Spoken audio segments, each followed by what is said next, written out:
Ensayo sobre la ceguera, por José Saramago, parte 43. Con la pistola y un espía estamos listos. No levantaremos cabeza en nuestra vida. El ciego de dentro, capitán de los ladrones, había abierto ya la bolsa y con manos hábiles iba sacando, palpando e identificando los objetos. El dinero, sin duda, distinguía por el tacto lo que era oro y lo que no lo era. Y también por el tacto el valor de los billetes y de las monedas. Es fácil cuando se tiene experiencia. Solo pasados unos minutos, el oído distraído del médico empezó a notar un ruido inconfundible. Sin duda, allí, al lado alguien estaba escribiendo en alfabeto braille, también llamado anagliptografía. Se oía el sonido al mismo tiempo sordo y nítido del puntero perforando el papel grueso y batiendo contra la plancha metálica del tablero inferior. Había, pues, un ciego normal entre los ciegos delincuentes, un ciego como todos aquellos a los que antes se daba el nombre de ciegos. Evidentemente había sido atrapado en la red con los demás, pero no era el momento de hacer averiguaciones. Oiga, ¿es usted de los ciegos modernos o de los antiguos? A ver, explíquenos su manera de no ver. ¿Qué suerte han tenido estos? Aparte de tocarles un escribano, también podrán aprovecharlo como guía. Un ciego entrenado es otra cosa. Vale su peso en oro. Continuaba el inventario. De tiempo en tiempo, el de la pistola pedía la opinión del contable. ¿Qué crees que es esto? Y el otro interrumpía. El registro para dar un parecer decía, baratija.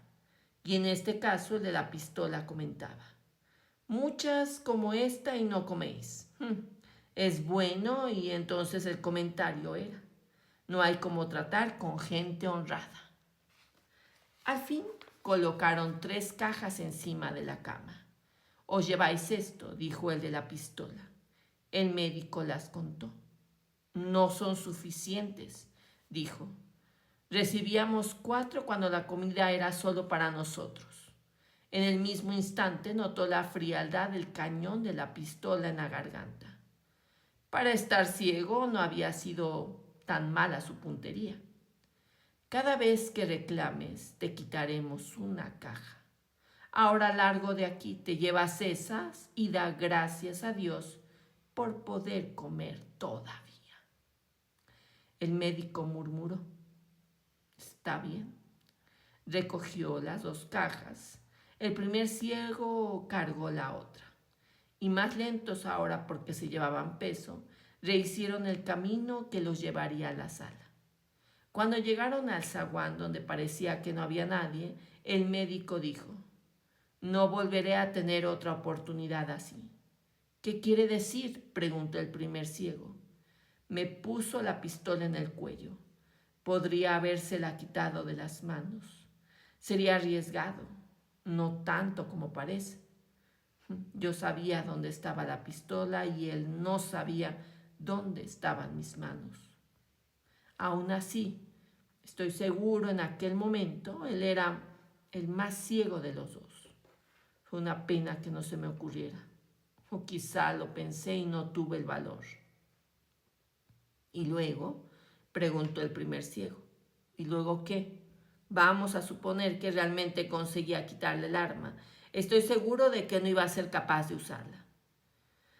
Si tuviera la certeza de que se resolvía la situación, sí, pero no estoy seguro. No, realmente no lo estoy.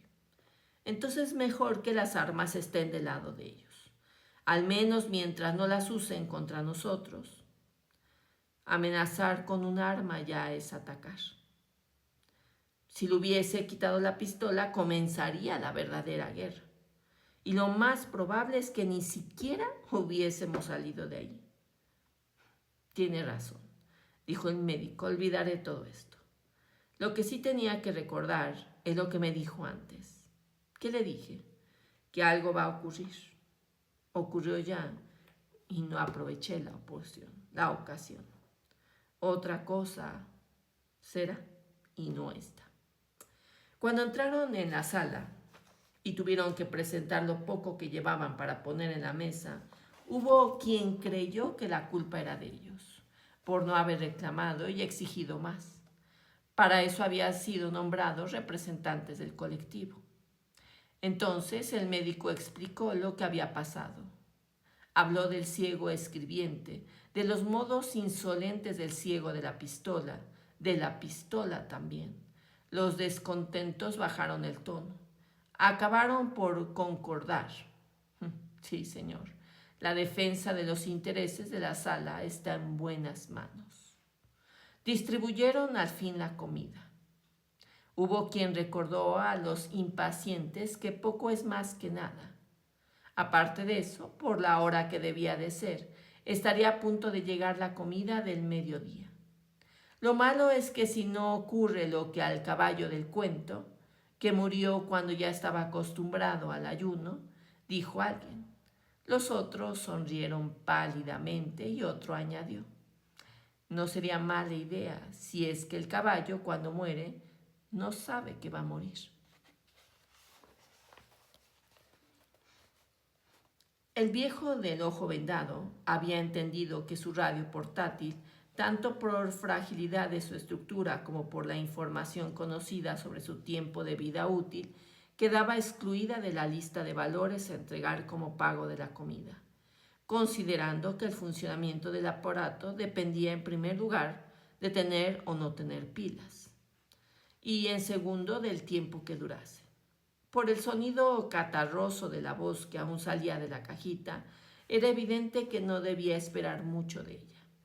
Decidió, pues, el viejo de la venda negra no repetir las audiciones públicas, pensando también que podían aparecer ahí los ciegos de la tercera sala, lado izquierdo, y tener una opinión diferente, no por el valor material del aparato, prácticamente nulo o a corto plazo, como quedó demostrado, sino por su valor de uso inmediato, que es sin duda el altísimo, sin hablar ya del plausible posibilidad de que haya pilas donde al menos hay una pistola.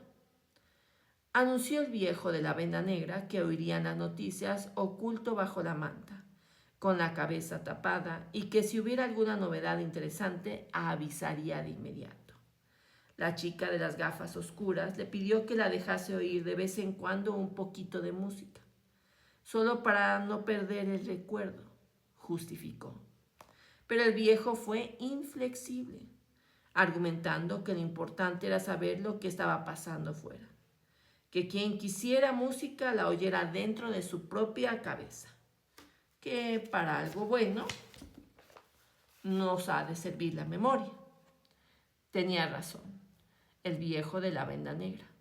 La música de la radio rasguñaba como solo es capaz de herir un mal recuerdo, y por eso la mantenía en el mínimo volumen sonoro que le era posible, mientras llegaban las noticias. Entonces avivaba un poco el sonido y apuraba el oído para no perder una sílaba. Luego, con palabras suyas, resumía la información y la transmitía a los vecinos más próximos. Así, de cama en cama, iban las noticias circulando por la sala, desfiguradas cada vez que pasaban de un receptor a otro, disminuida o agravada la importancia de las informaciones conforme al grado personal de optimismo o pesimismo propio de cada emisor. Hasta que llegó el momento en que las palabras se callaron y el viejo de la venda negra se encontró sin nada que decir. Y no fue porque la radio hubiera averiado o se agotaran las pilas. La experiencia de la vida y de las vidas cabalmente demuestran que al tiempo no hay quien lo gobierne. Parecía que este aparatito iba a durar poco y alguien tuvo que callarse antes que él. A lo largo de todo el primer día vivido bajo la garra de los ciegos malvados, el viejo de la venda negra había estado oyendo las noticias y pasándoselas a los otros, rebatiendo